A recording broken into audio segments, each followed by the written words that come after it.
Trasher lang pala, walang S. Yung mga basura nyo dyan, labas nyo na. Dadaan kami. Pick up na. For pick up na. Yan. Lakad, Lamig lakad na. na. Parang Ano na plus 11. plus 11. Ang ina, hindi ko alam ngayon. Ngayon medyo chilly. Kaya mas mababa pa yung temp. Saan tayo bunda? Doon sa park. Lakad kami doon sa park. Pampawala ng ano. Lakad. Kasi para kami pang umaga ngayon eh. Pagod. Hindi na ako nakapag-vlog ng tungkol sa tea party. Dapat iba-vlog ko yun eh. Kaya lang sobrang busy sa trabaho. Bakit? Daming prep eh. Dami namin plinate na pagkain. Hanggang sa pag-uwi, bumibili pa kami ng mga ingredients. Nagpasarap natin ng mic. Kaya nga nakalimutan eh. Nakalimutan namin ng mic guys. Sorry naman. Kaya open kami ngayon, open. Sagap lang ng sariwang kanin. Kailangan natin yan sa buhay. Tapos magpatakbo ng mga ano rito yun, naglalaro na. Yun naman yung mga nadadali, pag nadali naman sila. Ang masama kasi baka makadali sila ng ano. Yung mga bata. Mga bata na yung bata Okay, dito tumatawid. kasi mga halos labasan lang ng mga estudyante eh. Pag tumatawid. Tapos 4 lang ng hapon eh. Alas 5. Alas 5 na ba? Alam ko alas 4 lang. Nag-exercise ko ng pinamili eh. Ay na. Ito yung ano, yung community namin. Sorry. Ayun yung community namin Galing dito. yung musina niya. Oh, Beep beep. kaya ko nga, sabi ko ano yun? Kaya hinata ko siya kasi may nagbabike. Yung pala boses ng bata. Tanda na din, di bata ka. Matanda na ba? Kala ko bata maliit eh. Ayan. Parang ako lang ulit. Ang daming ibon. Sayang nga yun, sana naglagyan lang sila ng basketball court. Meron kasing basketball court doon sa may banda ron. Layo pa rin. Medyo malayo nga lang. Parang gagawin niya soccer field to or ano. Mas ano sa mga football kasi yung mga tao eh dito. Lagas na yung mga dahon. Oo nga, naubos na no. Lamig na kasi. Lalaki na puno rito. Puno sa tapat natin, hindi na lumaki. Kaso pare-pareho yung mga itsura ng bahay. Ito yung mga townhouse eh. Mahal na ngayon yan. Dati nag-start lang yan sa ano, less than 300. Ngayon nasa ano siguro yung mga 450 na mga ganun, 400. Wala ko lang 400. So 360, 380. Tara, lakad pa tayo doon. Yan pa yung mga ibang townhouse oh. Bago lang yan eh, dati ginagawa pa lang yan ano? Kailan lang yun? Yung huli natin punta dito, parang bago lang tayo magbakasyon. Oo. Nagdakad-dakad tayo dito. Saglit lang talaga eh. Wala pag private ganun eh no? Nanguha pa nga kami ng mga bato-bato rito eh. Yung namin sa garden. Nilagay namin sa garden. Gardenan. Maraming ano rito eh. Townhouse. Yun dun maganda rin yung mga townhouse na nandun Yung tsaka maganda, mas gusto ko kung yung mga magkatapat townhouse na to. Yan yung mga naunang townhouse eh. Ganda na yan eh. Magkakaiba ng itsura kahit magkakatabi, parang hindi siya townhouse. Ito kasi alam mong townhouse at magkakamukha talaga. Yun mga hindi magkakamukha yun eh.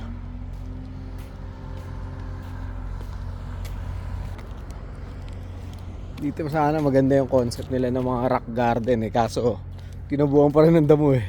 Ibig sabihin hindi na announce to. Hindi na takpan ng ano parang net. Pero okay na rin.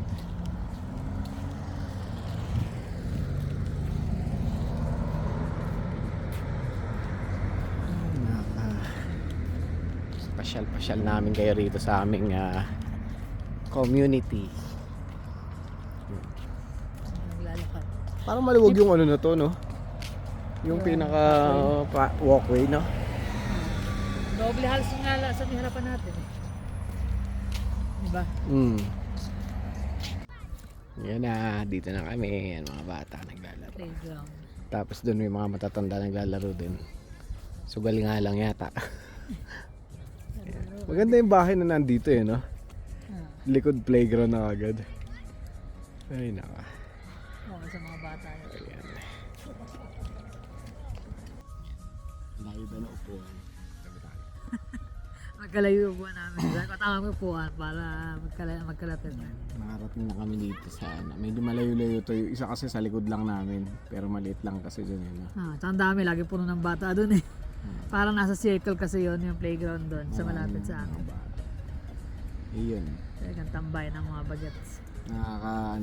Refresh pag medyo Sarap ng hangin eh. Kaya lang mukhang aabutan kami ng ulan ah. yun lang. Saan tayo Dumidilim. tatakbo?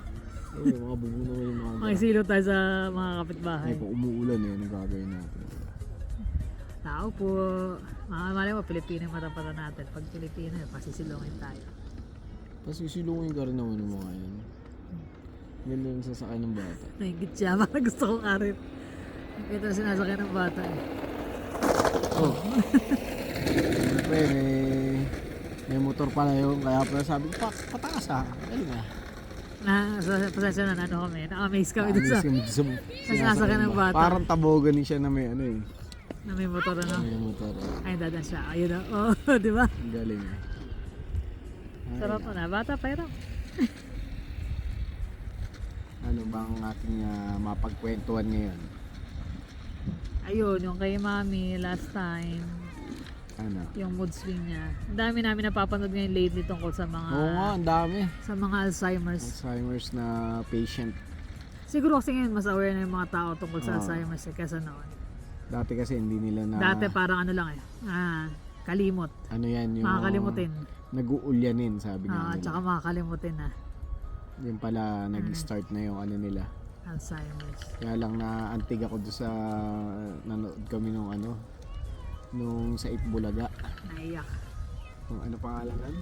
Yung mga ads ng magulang ng Alzheimer's. Parang Henry yata yan. Yun hindi na nakapag ano. Dumarating din pala sa punto na hindi na sila makapagsalita. Nakakalimutan magsalita. Ang dasal nga namin sana hindi makalimot kumain. Kasi sabi nung ano meron daw ganun eh. Instance na darating na yung iba nakakalimot kumain. Halos lahat ng mga motor ability yata ng mga ano, nakakalimutan nila eh. Kaya, Kumbaga sana para ka ng baby din nun pag tagal. nakalimutan na kumain, nakalimutan lumunok. Sabi meron doon nakalimutan lumunok. Sabi nga ni Ate Elsa, hindi na sana maiwasan na hindi mangyayari. Kasi nga, pag ano, kailangan parang chok feeding. Nakakalimutan lumunok tapos salita. Nakakaano siya, nakakaawa yung ano, yung sitwasyon. Lalo yung lalaki, ano, naiyak nga silang lahat eh. Pati nga ako, parang naiiyak din. Nakakayak naman talaga eh. Kasi mahal na mahal niya yung magulang niya eh. Yung nanay niya. Tapos humingi siya ng pasensya na nay. Kasi sabi niya, tao lang din naman ako. Minsan, yung pasensya ko, hindi ganun kahaba. Minsan, syempre, nagtatrabaho yun, di ba? Pag uwi niya, di ba? Pagod ka na. Tapos ganun pa, yung parang nagagalit. Iba-iba kasi yung mood swing ng ano eh. Hindi ka makikilala, magagalit, mananakit. Masakit talaga yung ano, yung point na hindi ka na makikilala. Kasi, Kasi, syempre, sa tagal-tagal niya ba naman, kahit nga ako eh, na ano pa rin, pag nararamdaman ko pa rin, medyo mabigat pag, sino ba yan? Dinata ako na lang din sa joke kasi, syempre, naunawa naman ang sitwasyon. naunawaan mo naman yung Pero minsan sitwasyon. parang, kahit pa ulit-ulit, di talaga niya maalala. Aalala niya saglit, tapos Yun, last natin ka. ka-chat, diba? Sabi niya, paano kung nagkaanak niyan? Hindi ko anak yan. Sabi niya kay Ate Elsan. Kaya kinukurot na si Ate Elsan. Pero syempre, diba, pag unawa lang. Kasi tayo yung mas may maayos na pag-iisip, sila talagang wala. Kalimot na talaga eh. Parte yun. Medyo ano talaga, touching yung mga ganong sitwasyon. Pero halos karamihan sa mga Pilipino, maraming dumadaan sa ganon. May comment nga, diba, na nagpapasalamat siya kasi, kumbaga, na-inspired siya na ano. Yung may pinagdadaanan din siya tungkol sa pamilya, parang yung tatay niya nag-i-start na rin daw magkaganon. Oo, nabasa ko nga din yun eh. Nakaka-touch na alam yun. Na-inspired sila sa mga simpleng ano namin, simpleng vlog. Simpleng parang kwentuhan nga lang eh. Sabi ko nga parang ano eh, lalo kami na-inspired tuloy na maging mas mabuting tao. Mas mabuting tao, tsaka yun, gumawa rin ng mga video na kumbaga Kapupulutan ng aral. sinasabi mo yung totoong buhay mo, hindi yung ano, nagyayabang ka, ganyan, gumagawa ka lang ng content para lang makuha mo yung viewers, pero at the at the end of the day, ang nasa isip lang nila yung para dumami yung viewers nila or dumami yung subscriber. Kasi kami, kagaya nga nun, dumating yung 12,000, hindi natin napansin na di ba? Parang okay lang Ayun, subscriber. dumami sila pero yung parang hindi kami na o sige, parami tayo ng mga views. Gumawa tayo ng kwento kahit hindi totoo. Sa amin kasi, yan. Pasalamat kami, maraming nanonood. Marami kami naniniwala. napapasaya. Maraming mga viewers namin na yung sitwasyon pareho rin namin, kagaya nung may mga operasyon din or may mga sakit din. May mga personal message din kami natatanggap, yung same na sitwasyon. Tapos parang nagpapalakas na lalo ng loob namin. Masaya yung yung pakiramdam na Kaya minsan sabi nga nila, salamat daw nagre-reply tayo. Kasi kami, natutuwa kami magbasa ng mga comment. Although minsan late kami nakaka-reply, pero dati yung binabasa namin. Pasensya na kayo kasi nagtatrabaho din kami, ganyan. Kailangan din kumayod. Pero nakaka-inspire din yung mga na-inspire din kami doon sa mga comment nyo. Tsaka nakaka-uplift ng spirit yung mga messages sa Facebook. Tsaka nga yung yung nagbigay nung transport chair. Transport chair, nag-message pa siya uli, sabi niya kung ano man daw Shirley May. Si Shirley May. Kung ano raw yung may tutulong niya, sabihan daw namin siya. Doktora ba siya? Nurse siya sa US. Nurse, mayroon din mga nag-comment din na tungkol do sa pulmonary embolism nung nakaraan. Lahat mga nag-worry na. Hindi, tsaka yung nasa medical field. Medical field. Alam nila. Maraming salamat sa mga advice nyo. Tsaka yung mga alam namin medyo may edad na viewers namin. Maganda rin yung mga nila yung mga naglalagay na sibuyas sa mga Ay, ginagawa ng daddy ko. Kaya nga, sabi ko, ginagawa ni daddy yun. Yung yung pag masama ang pakiramdam, pag kami nagkakatrangka sa bahay, maghihiwa na yun ng sibuyas. Pulang sibuyas ilalagay sa bintana, ilalagay sa kusina, sa lamesa. Kaya nung nag-comment sa amin na yun ay sabi ko parang si daddy yun. Naalala niya agad si daddy Maraming mga ganun, mga maglagay ng luya, ganyan, lagyan daw ng harina. Yan, sa likod. Thank you sa nyo. Lahat yun, thankful kami sa mga Kasi syempre, minsan may mga nagko-comment din, nagtatanong. Kasi nakikita nyo sa vlog is ganito, yan. Masaya lagi, ganyan, or positive kami lagi. Minsan din, dumarating din yung mga point na nagkakatampuan, ganyan. Kasi may nagtatanong, ano raw ba? Paano raw ba kami kung nag-aaway daw ba kami or ano? Kasi parang hindi naman daw. Bihira yung bihira. Tapos yung away naman namin is minsan maliliit na bagay, ganyan. Tipong hindi na magkikibuan muna. Kami, hindi kami yung magsisigawan Kasi alam nyo na, ayan na ang ulan. Umaambon na. Tara na. Tuloy natin sa bahay yung chika ha. Umuulan na. Ayan guys, nakarating na kami. Pwesto siya Kaso mapapatak na naman yung ulan Nakadali kami ng lakad Dito tayo sa loob there. Pagod na ako, Rico. Yan. Ito ang aming munting tahanan. Wala tayong dalang susi. Ha? Doorbell mo na si Jermaine. Ding dong. Yan. Tapos na rin mga townhouse. Tapos na rin yung mga townhouse dito. May mga garahe din sila. Malaking bagay din ng garahe lalo na pag winter. Kaya wala kaming garahe. Wala kaming pambili. Yan. Lamig na Sakto lang. Ano pa yan? Masarap pa kain ganyan panahon. Kaso mga ambon-ambon medyo nagmadali na kaming umuwi. Sarap pa sana maupo doon sa park Doon kami nagtatambay madalas Kwento-kwentuhan tungkol sa buhay. Ayun nga. Ano ba yung pinagkwentuhan natin kanina? Yun, kung nag-aaway nga raw ba tayo. Kasi parang ano nga daw. Parang unnatural. Parang sobrang positive natin. Parang walang away. Parang gano'n. Nag-aaway din. Kailan ba yung huling away natin? Parang ilang buwan na. Tagal na. Yung akala mo mababangga yung yung kotse. Pinark ko kasi, akala niya sasampa doon sa sa gutter. Mahilig kasi siya mag-park guys. Yung Yan na, naninisin na. Yung alanganin. Ang laki ng ibang space, ayaw niya roon. Gusto niya doon siya sa sisiksik. Kaya minsan, nagtatalo kami sa mga simpleng bagay na ganun lang. Yun yung huli naming away. Nainis siya, pero mga ilang buwan na yun. Ano na yun? Parang spring pa yata yan. Muulan-ulan pa. Yun na yung huli. Tapos, minsan pa kami, yung tampuhan. Simpleng inisan lang. Pag makakuha pa lang sa tingin, alam na. Tatahimik na lang. Tatahimik ka na lang, ha? Makakuha sa tingin, dear. Tingin pa lang, alam na. Pag naduling na siya. Duling. Alam na. Alam na. Pag lumaki na yung mata ko, yun. Lumaki mata, ah. Ganun. Kaya lang pag tumingin siya tapos naiinis siya. Pag miniti mo, natatawa na yan. Madali ako mapatawa, sabi nga yan sa akin. Tagal na raw namin mag-asawa. Pero napapatawa pa rin daw niya ako. Simple nga na. Sino sabi? Ikaw, di ba? May iba pa ba? Mababaw ang kaligayahan ko eh. Mababaw. Madali akong mainis. Pero mababaw din ang kaligayahan ko. Konting lang, natatawa na ako eh. Kaya kahit na nagkakainisan kami, pag nagkatinginan kami. Tumatawa siya eh. Kahit hindi kami nagbibiruan eh. Minsan nagkakainisan na talaga eh.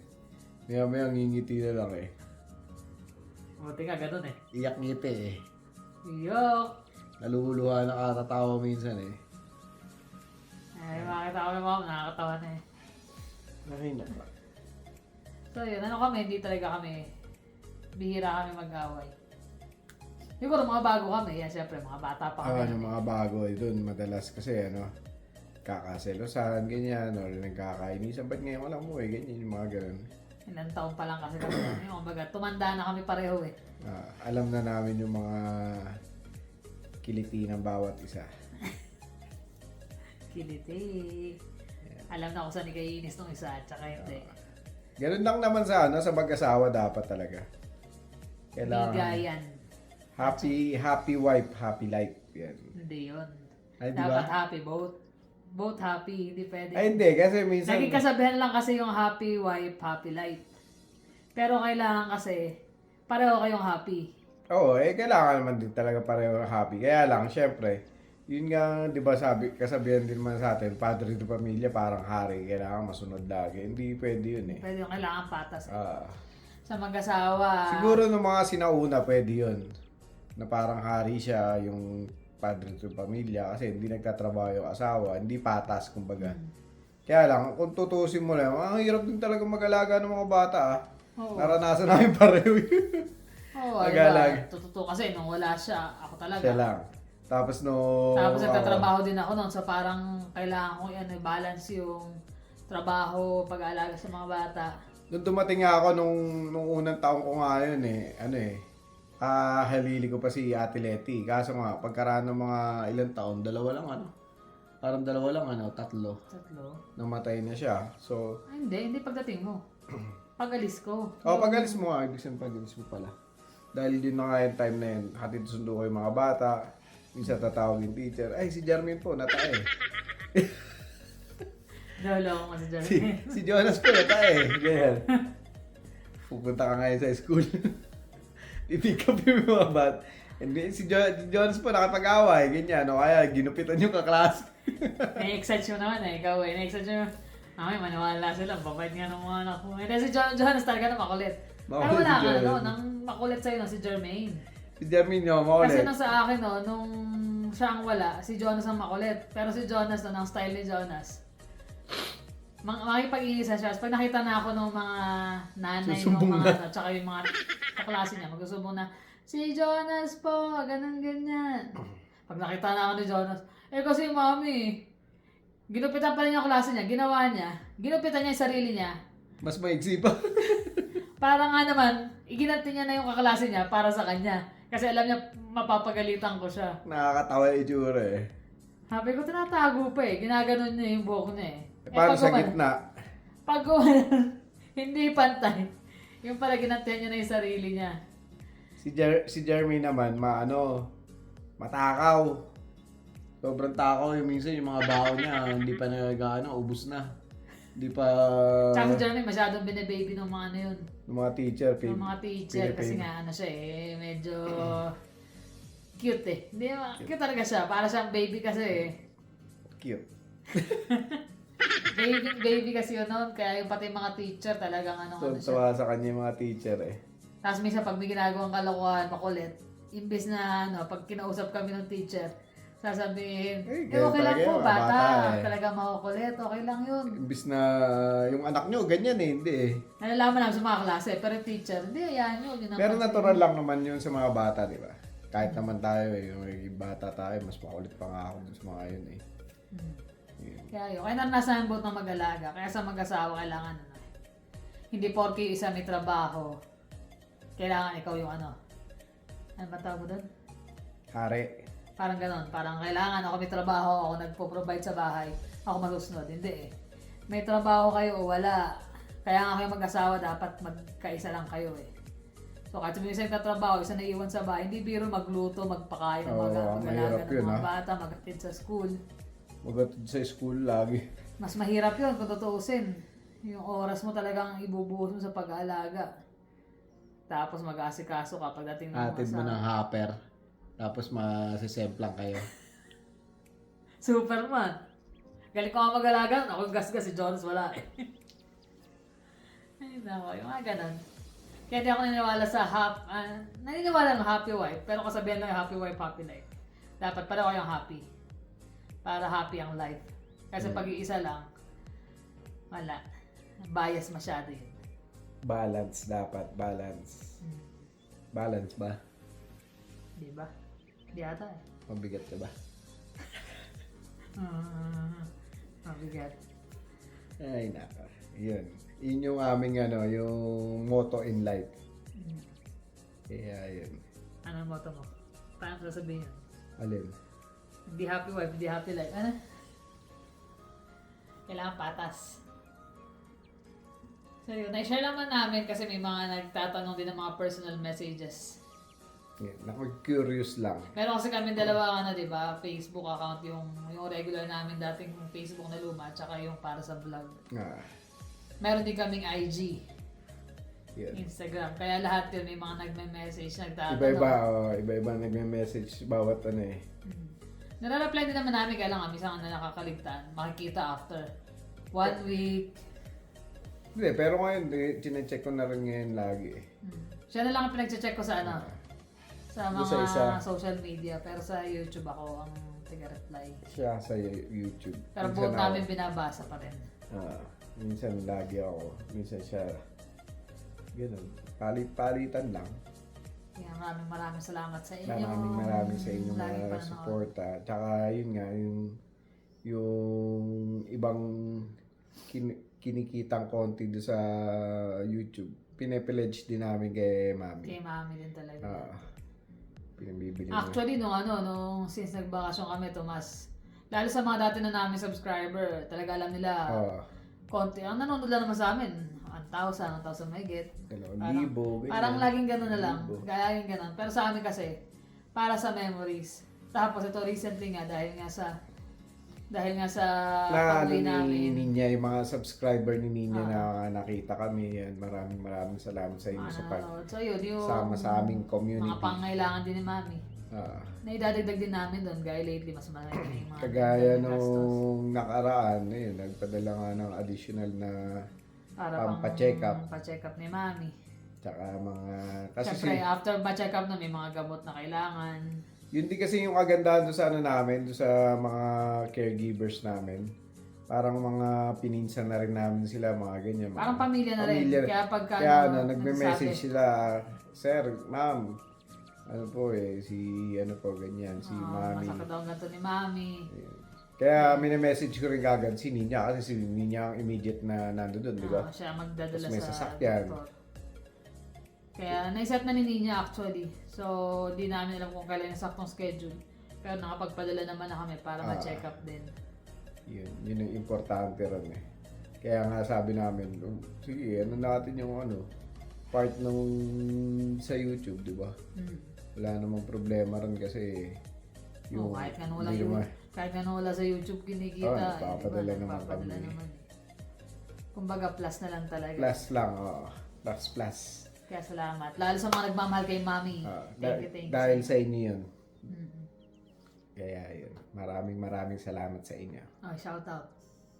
Shout out. Shout out. Ikaw na. Magaling ka magbasa eh. Malaki. Shout out namin sila, unahin natin yung madaling basahin. Si Norita Mercado. Ewan mo ganun eh. Parang maganda. Hindi. Wala kami gusto doon. Malilimutin ka pa naman. Si Emma Molina. Yan. Si Miss Emma Molina. Save me uli. Si Edbet. Edbet ba to? Hmm. Tsaka si Lydia De Castro. Si MJ Han. Jacinta Jacinta Dionido. Dionido. Tsaka si Jacob's Corner. Jacob's Corner. Yan. Gumekwa family ng California. From California. Tapos si ito. Si Maria Amanda Nava. Yan. Sara De Leon. Sabi niya na. Kasi hindi niya mabasa talaga eh. Sara De Leon. Si Melody Trajano. Si Alicia Chua. Yan. Si Mickey. 2981. Ano yun? Number? Ng bahay. Si Judine ba? Kala ko L yun. May nabasa ko pa sa kanina eh. Judine. Yan. Magnanaw. Tsaka si Miss Elaine Passion. Passion. Ito ba? Si Mama Sara. Mama Sara. Mama. Si Jean Man. Mahilig siguro sa Jean yun. Naning Parungaw. Si... Kaya masabi yan, mahirap eh. si Maria Ah. Corquilla. Hindi namin alam kung Corquilla or Corquilla. Tsaka si Josephine Dizon. Yan. Si Iona Magsanok. Ayun na. Edna Magsanok. Edna ba yun? Kala ko O yun. Dito naman, limbag na nga yung sulat ko. Limbag na yan. Limbag. Paano? Bilog ah. Gusto mo babasa ko sa Bilog kanila? yan. May Gusto gano'n mo babasa ko sa kanila? Tapos si Elena Villarin. Yan. At saka sa kapatid niya, tiga dito sa Calgary, si Rick Maturino. Hindi niya kapatid. Relative nila. Relative pala. Tiga Vancouver kasi ito eh. Tapos Tiga dito yung kamag-anak niya. Tapos si Fidel Mundo. Si Mel Gonzalez. Saka si Lulay. Yoli Trinidad. Si Eileen Veloso. Shirley Chen. Sino pa? Si Evelyn Gregorio. Tsaka Creative Shots. yun. Thank you. Maraming salamat. Lagi po ang sa gulo inyo. namin sa shoutout. Pagpasensya na kami kasi ito eh. Hindi ko na alam susunod. Telpe na. Tapos Hello. lalagay na namin dito para ituturo ko sa kanya. Ito. Ay, naka. Yun. Yun naman ang aming araw. Yung pala kanina, kausap ko rin yun sa Foothills Hospital. Inan lang, yung may mga briefing lang, tinanong kung meron ka bang allergy sa ganito. Yung parang initial briefing nila.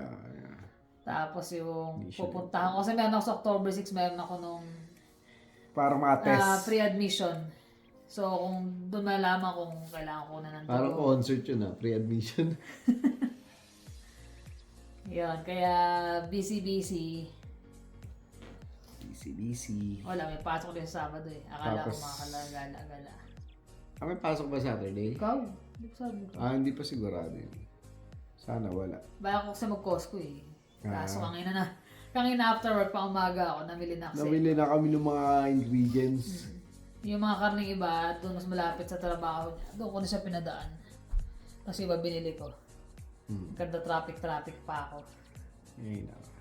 Ganun talagang buhay dito. May ano kasi yun, oras ng uwi ng mga estudyante. Rush hour yun. Rush hour yung mga 3, 3 4, o'clock ganyan. hanggang 5. 5 o'clock.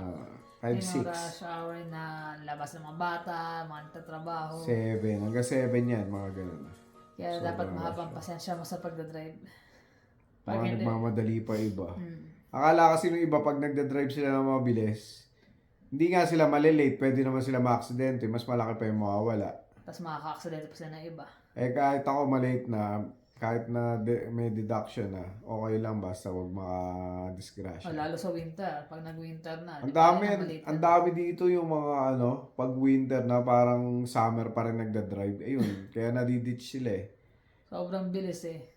Yung 100 mo, 110 sa Stony Trail, dapat mga 100 na lang yan or 90, Less pa nga ganyan, o pagka, 80. Lalo pag slushy na, nako. Lapit na. Kailangan nila ako eh, pag ako nagdadrive doon eh. Mga nakabuntot sa akin yung mga yun eh, yung mga Konti kotse. ka plow. Lalo umagang-maga, wala pa nagpa-plow nun. Ay, naka. Ilan naman guys. Kami magpapaalam na ito kayo magluluto pa. Yan, stay safe and God bless. God bless. Salamat. Paano guys? Thank you for always watching. Please like and subscribe. See you on the next vlog. Bye. Bye.